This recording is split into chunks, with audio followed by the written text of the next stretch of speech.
What's up, guys? I want to thank you so much for listening to the podcast. We have hundreds of weekly listeners, and I wanted to make sure that everyone listening is hyper aware of how I can serve them best. So if you're interested in hiring me as your life coach or hiring me as your nutritionist, or maybe you just want to get some free advice, head over to lifecoachzach.com, book a free 30-minute consultation, serious inquiries only, and I would love to ask you serious, open-ended, powerful questions that are going to help you pivot your life in a better direction. Let's co-create an action plan and really step in to the greatest version of ourselves.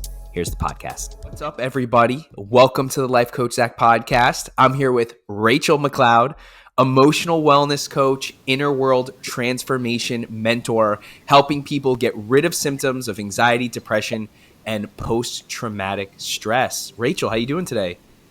Doing very well. Thank you. Awesome. It's great to have you on the podcast. I love speaking to people that help others with mental health. I like to think of mental health as physical fitness, but for the mind, right? We can't treat anxiety and depression so quickly. I think we should focus more on preventing future anxiety and depression through mindfulness practices, gratitude, maybe a relationship with God can help.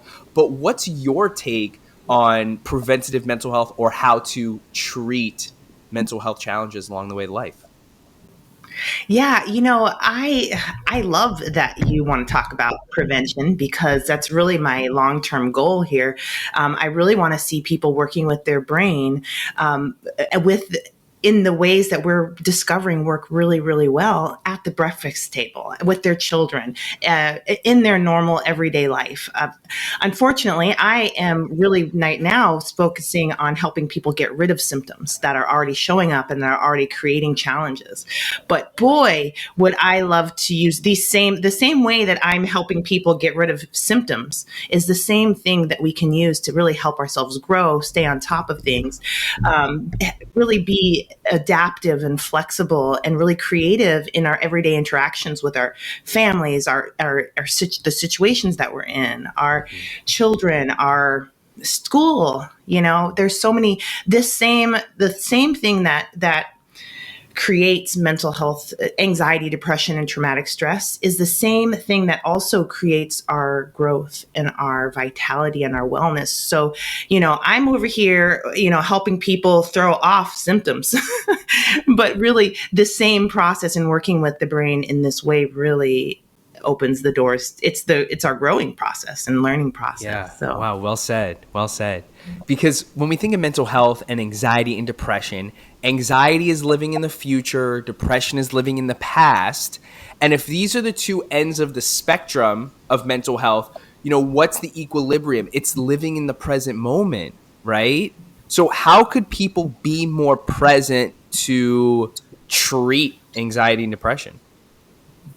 Yeah, the deal is that anxiety, depression, and traumatic stress result because the brain is trying to do some healing work for us that it is not able to accomplish. And so while you want to be present, if your brain says, well, hey, wait, hold up, there was this thing that happened, I really need to get back there and figure that out. It's really hard to stay in the present when your brain wants to go to the past. Or if there's something that's really happening in the future and the brain is like, hey, I don't know, or your body is feeling that way, it's going to run off there. And it's really hard to be fighting against yourself. And so what I really find is that if we can give your brain what it wants and help it go to these places it wants to go and do its work, then it just lets them go. And then it lets you be in the present. And so we have it a little bit backwards where we really try to bring it, like lead it and make it do what we want it to do. But we really are our brain is a teammate. It wants what we want just as much as we do. But sometimes when it goes to the past, we think, gosh, why are you going there? And it's like, I have work to do there and I need to get this done. Oh. And the great thing is that when we're working with the right part of this process, which is not our thinking center, but actually our survival system and all the information that's coming up from us, the information that happens in these past memories or these future memories, our body starts responding to them. And that's because it has information to deliver to the front of our brain. But the survival system, because that information can sometimes be registered as pain in our system, its job is to keep us away from pain. So even though all this information is coming up, and it's important, those pain sensors and those pain responses will have the survival system shutting down this information, and it cannot get through. And the front of your brain cannot solve these problems. It cannot create what it needs to create. And it keeps trying over and over and over and over again for a lifetime. But when we really get in there and we help the survival system move out of the way, and we can go back to an event, move the survival system out of the way, really work with the information that's coming from your body, from your mind, and really reduce the pain intensity there, all of a sudden, all that information can move to the front of the brain, and your brain is up there like, I've been looking for this. And it goes and does the healing work, and it's done. I mean, working through a past memory, traumatic memory can take on average 20 minutes to 40 minutes. As opposed to fighting with your brain for years and decades just to not go there anymore. So that's a lot of preventative stuff right there. Absolutely. So what are some ways or exercises to treat anxiety and depression? And what do you think is easier or harder to treat, anxiety or depression? I see them as the same malfunctioning process. So I don't see them as one or the other. Depression tells me there's a lot of pain in the bodies. The survival system believes that the best strategy for our survival is to suppress everything. Right. And then with anxiety, it's like the best strategy is to get up and fight and keep moving. And let's think about this stuff as much as we can. I'm sure we can find a solution. Right. And so, but the solution making process is blocked. So the things I like to use are things that help the survival system calm down, relax, and let healing happen. And because the survival system isn't listening to our thinking center and our thoughts and our words, it really wants to know, are we safe or are we not safe? And its native language is the body. So if we can use interventions and use the body to send this information to the survival system, all of a sudden healing happens. That problem-solving process becomes unblocked, and the brain really will get rid of these symptoms itself very, very quickly. And so the interventions I love to share with people that are really quick are emotional freedom techniques, thought-filled therapy, energy medicine, and eye movement desensitization and reprocessing, which is EMDR. And so these ones are much different than talk therapy strategies, and they're being integrated with mindfulness practices, and they're being integrated with meditation and all these things, because it's really hard in these things to try to be present when your brain wants to take a left, especially when you've got symptoms of anxiety, depression, traumatic stress. The times when you're the most relaxed is when you have the most, when your brain can really take all this focus energy and go use it for the healing process. And so it will, while you're sitting there trying to relax, it's like, ooh, let's go solve some problems. Right. And so it goes and runs off to do that. And you can really help it using an intervention pretty quickly. And then you can return and really be back to an open and present space again. Okay.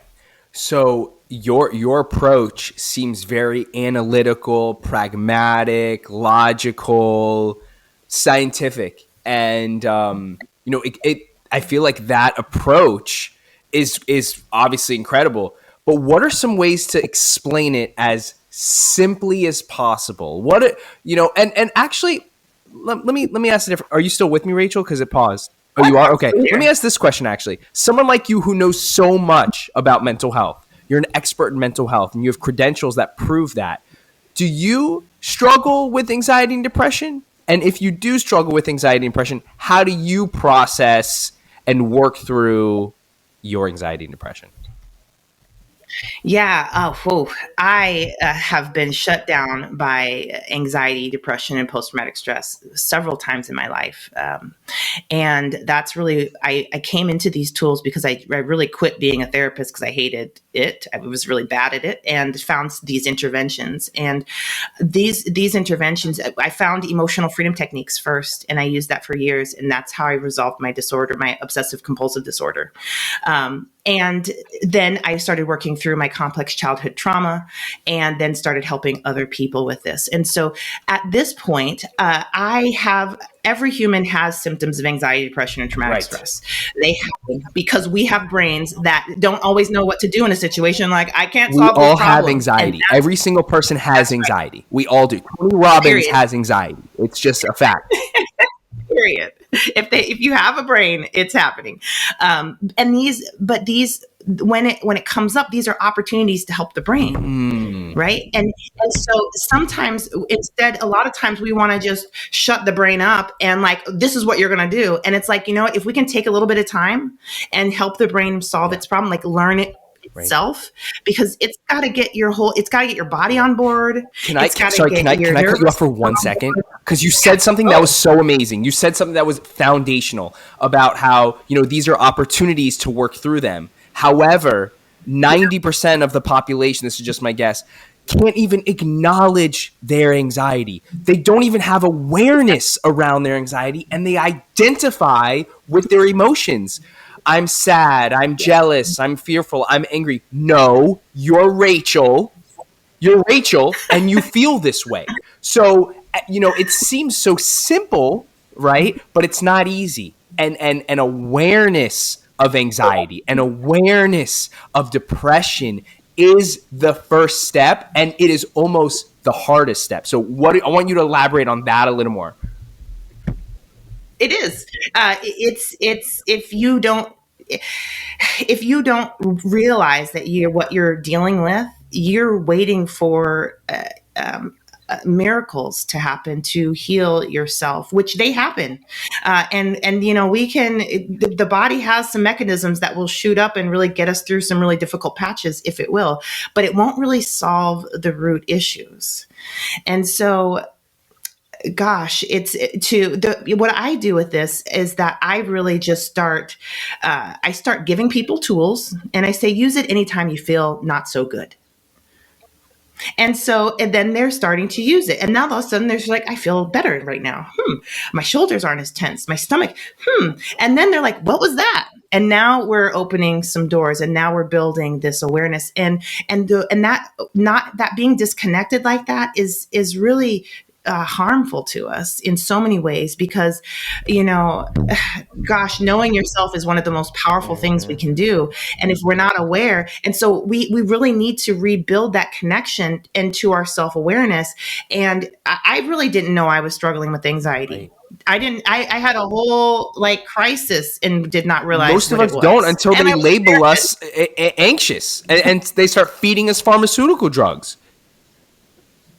Right. So go ahead. I didn't mean to cut you off. It's just, we're all, you're a therapist. You have credentials that show that you are more than experienced to talk about these things. And here you are admitting that not only have you had pain and trauma and emotional anxiety in the past, but you're still going to have it in the future.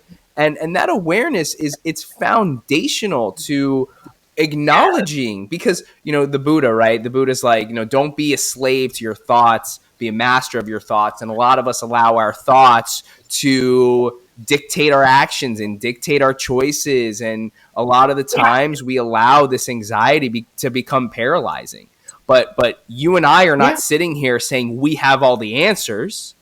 No, but we're focusing on the practices and the exercises. So what are some very simple exercises that people, and I know you have a very well thought out, intricate plan that works. You're results oriented, right? You're here to provide people with results, right? This is not just talk. Absolutely. No, we're going to make a change, and we're going to get from point A to point B, right? But for all the people that are listening today, what can you tell them to start very small, and what are some consistent things they can do on a daily or weekly basis that will allow them to move forward in the right direction?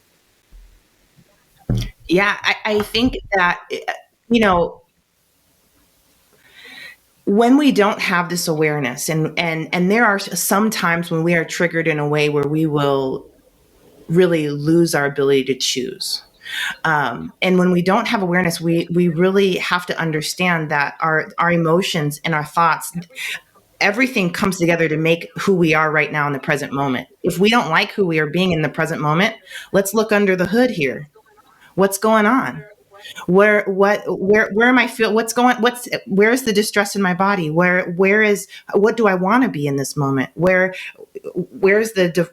standing in the middle between where I want to be and where I'm not? You'll find symptoms of anxiety, depression, traumatic stress there, because if your brain is supposed to be helping you get to your goals and live how you want to live, and if you're not living there, there's a problem. Their brain's not doing its job. And so that piece right there is just such a really great gateway in, right? Because that brings you into a mindful place of like, your awareness, what's looking happening? under the hood, like you said. Yep. Yeah. Exactly. And a lot of us were trained, me too, to look outward, like, oh, they bumped me, or they looked at me weird and they did this. And I get that. But why, when they did that, you aren't being who you want to be? Well, how did you lose control of that? How is it that they're navigating you now? And we can kind of hijack each other's nervous system and make us do things. How did you lose control? Let's look within. And all of a sudden, we're finding fear, we're finding shame, we're finding overwhelm, we're finding all these things that shut us down and actually take away our ability to choose. Because if you go into survival state, that is not a choosing place in your brain.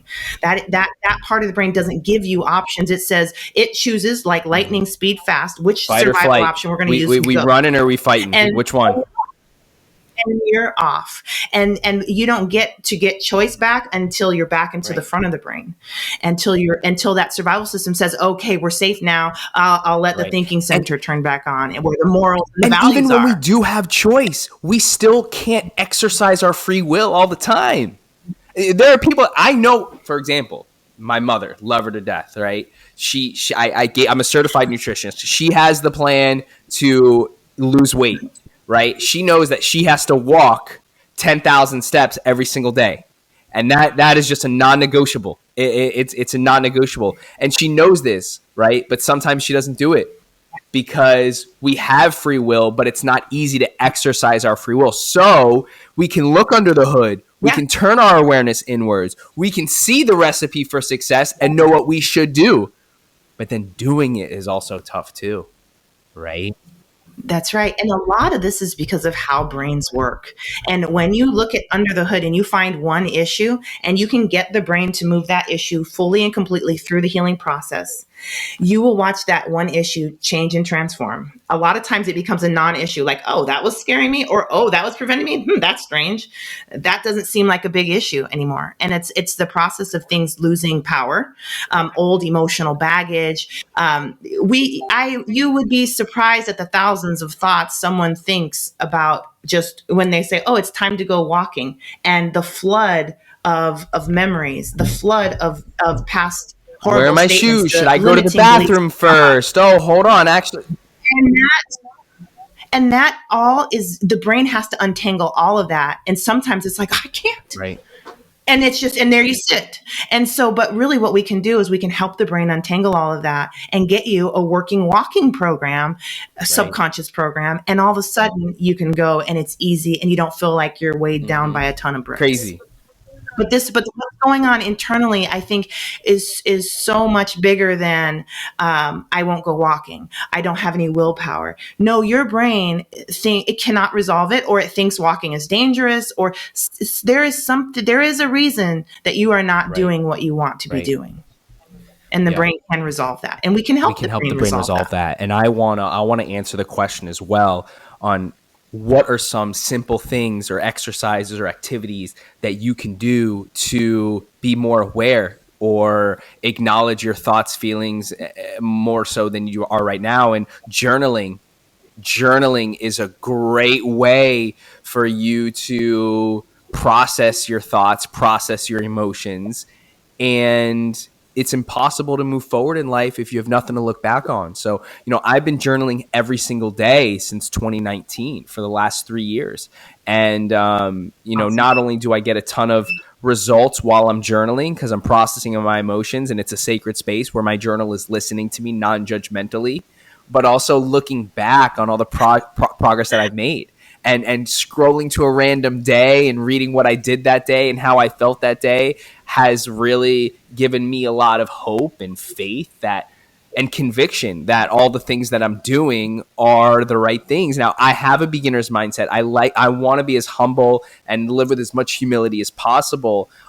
So I want to learn ways that I could be even more aware. But there are so many free resources, books, podcasts, YouTube videos. My favorites, as far as consciousness and being aware of our thoughts, is The Untethered Soul by Michael Singer, and really cultivating a stronger and healthier relationship with that voice inside your head. Or Eckhart Tolle writes incredible books about how to process your thoughts and your ego and your emotions and really disidentifying from that. Dr. Joe Dispenza, one of my favorite authors of all time, he really goes into the physiological part of mental health and energy and consciousness. And so there's no excuse. There's no excuse for people to, and I hope this doesn't come off brash, but I'm I'm kind of like the Navy SEAL of mental health here. I'll be honest.